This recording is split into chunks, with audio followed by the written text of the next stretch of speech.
ठाकरेंचा आणखी एक आमदार शिंदे गटाच्या वाटेवर असल्याची चर्चा. मुख्यमंत्र्यांशी गुप्त भेट. राऊतांच्या ट्विटमुळे वायकरांचं नाव चर्चेत.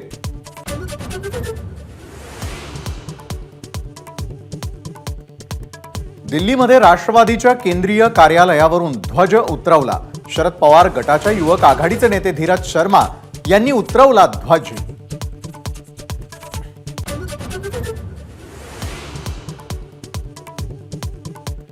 राष्ट्रवादीच्या दोन्ही गटाकडे 5 आमदार आणि एका खासदाराचं प्रतिज्ञापत्र.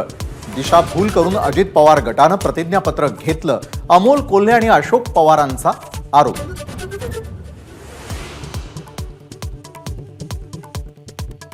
राज्यसभेसाठी प्रदेश भाजपकडून 9 नावांची यादी दिल्लीला पाठवली.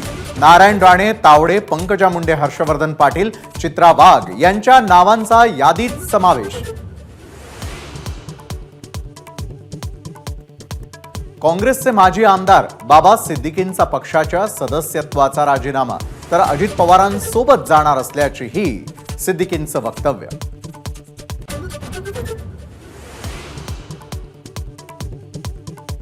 सगळे सोयरे अध्यादेशाचं कायद्यामध्ये रूपांतर व्हावं यासाठी 10 फेब्रुवारीपासून जरांगे आमरण उपोषण करणार. भुजबळांमुळे आम्हाला मंडल आयोगाला चॅलेंज करावं लागेल, जरांगेंचा इशारा.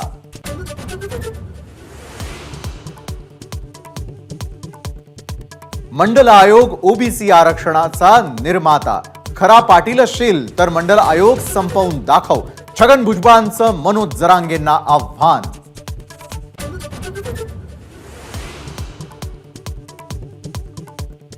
मुख्यमंत्री आणि गुंडांसोबतचा फोटो. संजय राऊतांकडून ट्विट.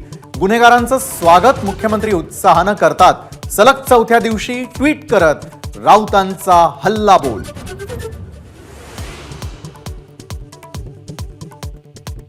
वादग्रस्त पोलीस अधिकारी प्रदीप शर्मांच्या पवईतील घरी आयकर विभागाची धाड. सकाळी 8 वाजल्यापासून धाड सत्र सुरू. फोन जप्त केल्याप्रकरणी प्रदीप शर्मांचं अधिकाऱ्यांसोबत भांडण.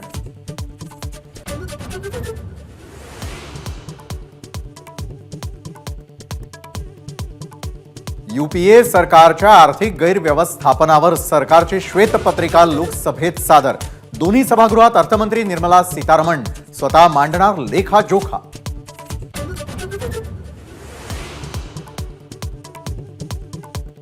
सरकार श्वेतपत्रिका मांडण्याआधी काँग्रेसकडून 10 वर्षातल्या कार्यकाळाचा काळी पत्रिका जारी. देशातली लोकशाही संपवण्याचा भाजपचा कट. काँग्रेस अध्यक्षांचा आरोप.